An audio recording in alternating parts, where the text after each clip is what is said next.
Hi, how you doing? Hope you're all well. Before anybody says anything, it's November or Movember, hence the tash. It's been a while since I've looked at any of the footage on my camera because I'm back at my work, hence the wonderful decor around me here. I'm back sailing the high seas. I've had a look and I've got footage for a few videos, but this one's going to be about turn signals or indicators, blinkers, whatever you want to call them, those little yellow orange things that BMW drivers don't know how to use. So we're going to stick a new set onto the front of the bobber. This was done when I was painting, so I had the tank off, so that bit's already been done. So let's jump back in time into the garage and have a look. So you can see there where the tank off, there's a lot of electrics, connectors, etc. all located underneath the tank that you would need to lift the tank up or lift the tank off to be able to get to. I've got the tank off. I'm painting anyway, so I thought, well, whilst I'm at it, I'll do the front indicators. The front indicators that are fairly standard, these ones.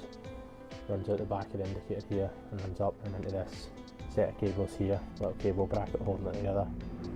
And that's one, that's the other there. So they're easy to disconnect, and I should be able to just unbolt and take the two original indicators off. Now originally I'd purchased front fork covers from KRT Frameworks, and that's these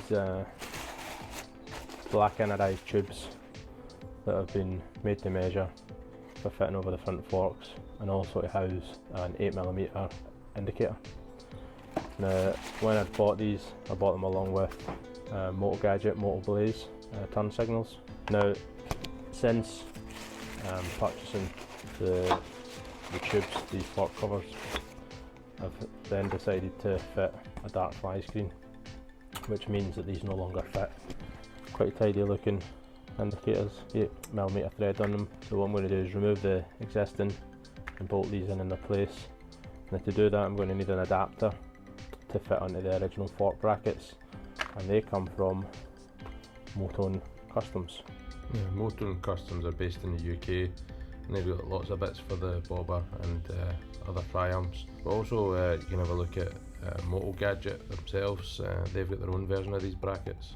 If you have a look at your original indicators that are fitted, you'll see that they're mounted onto this bracket that secures onto the front fork.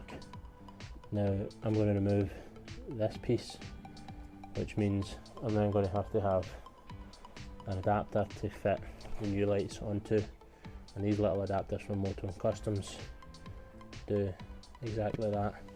So that'll bolt on in its place there, and then the light will bolt onto that.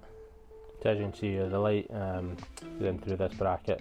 Now the thread on this is not long enough to actually come all the way through, but Motogadget Customs have got a little grub screw there to secure the lamp into place, so that'll just go in like that, and then the grub screws in tight, and then that's going to be fitted on there in place of the original lamp. So the original lamp's held on with this bolt here, this clamp around the fork. So I'm going to take that off, pull the original out, and then I'll make a decision on what to do with the cabling. Now this clamp only has a bolt on one side of it, and there is enough flex when you take the bolt out to open the clamp up and widen it to pull it off the fork.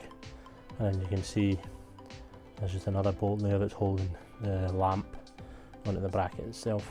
Now the lamp on the bench, you get the idea of how the Motogadget bracket is going to go in place of the bottom of the lamp bracket, but it also gives you a good idea of what the difference in size and scale between the two types of lamp is themselves. Now it's worth noting that when you're using these as front or rear, there's instructions on the direction of orientation. So for mounting them on the front, it's saying here that the area labelled E1 must be in the direction of travel. It's doubtful the camera will pick this up, but printed on the lens here it does say E1, so that needs to be in the direction of travel. Now you will need to cut the old cable to get it out because the connectors that are on are too big to fit through the hole, and then when you run the new cable through, you'll see that in the bottom of the bracket here there is a bit of a channel for the cable to run through the outside of it and then through and out the opposite side. Okay, so that's it bolted up now, and annoyingly when you're trying to fit the lock nut, there's not really a lot of room inside this recess here, so there's no space to get a spanner or that or even a socket because it's so close to the edges. So you're using the bolt that comes with the lamp rather than the existing bolt. Stuff a screwdriver in there and you'll be able to seize the nut from moving, and you can tighten it all up.